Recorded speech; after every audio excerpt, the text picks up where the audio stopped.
A cargo ship with around 450 migrants on board, including children and pregnant women, is being towed towards southern Italy after its crew apparently abandoned the vessel in rough seas. The alert was raised last night. Rescue teams have spent much of the last 12 hours trying to gain control of the vessel. It's thought many of those on board are Syrians escaping the country's conflict.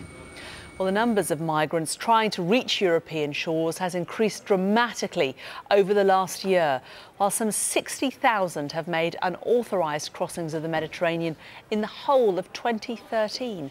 165,000 migrants made the journey in the first 9 months of the year, the latest period for which figures are available. So where are they coming from?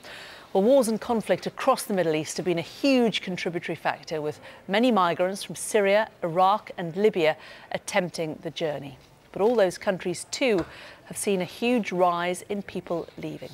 The majority of migrants still head for Italy. This map shows the origins of those travelling there in 2014. The larger the arrow, the greater the flow. And this is the route that people are taking to get to Europe. As you can see, it's not in a straight line. Many migrants from sub-Saharan countries go via northeast Africa, for example, through Libya and Tunisia. And the flow is often blamed on people trafficking. It's worth at least £4 billion as a business annually.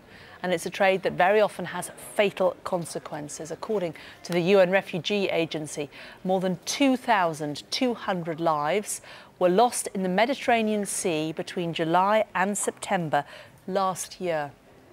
In October 2013, nearly 500 people died off the Italian island of Lampedusa when a fishing boat that they were in, travelling from Libya, capsized. But a year on, in October last year, Italy brought an end to the operation that was responsible for the search and rescue of migrants in trouble around the coastline, saving 170,000 people in a year, but costing the Italians nearly £8 million a month. Well, since then, the EU's border agency Frontex has taken over responsibility, but with far more limited resources. Well, I'm joined now by the migrants campaigner, Gardner. He's in the studio with me. Zoe, 2 large boats in a week heading towards the coast of Italy. Looking at those figures, you can see that the problem has really gone up in the last year. How is the Italian asylum system coping, first of all, with these huge numbers coming to them? Well, the Italian asylum system is in absolute crisis. I mean, they just don't have the resources or the infrastructure to cope with the number of people arriving destitute and desperate on their shores. They have a real problem with the lack of support for refugees. Even once they've been recognised, they're sort of left to their own devices on the street with no support available. So it's a real problem for the Italian authorities. But sorry, the good news is that they are still going out and rescuing people who otherwise would be dying. Why do these people get on these boats to go to these countries? Why do they not, for example, from their home countries, apply for asylum to leave? Well, you can't apply for asylum from outside of a country. So, for example, if somebody wants to come and live in safety in a European country, well, while they're not on European soil, they can't make that claim. There are no legal routes for an asylum seeker who's fleeing for their life to come to Europe in order to claim the right to asylum.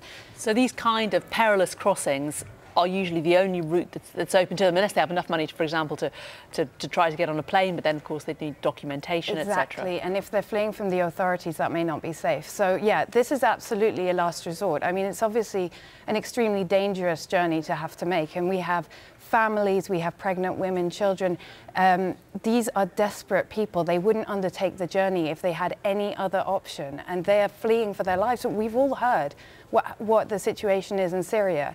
It's perfectly understandable that people are fleeing from there, and they will do anything to get to a place where they can start a new life in safety.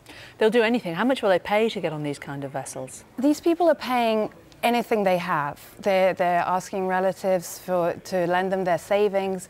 They are usually spending anything up to several £1,000s.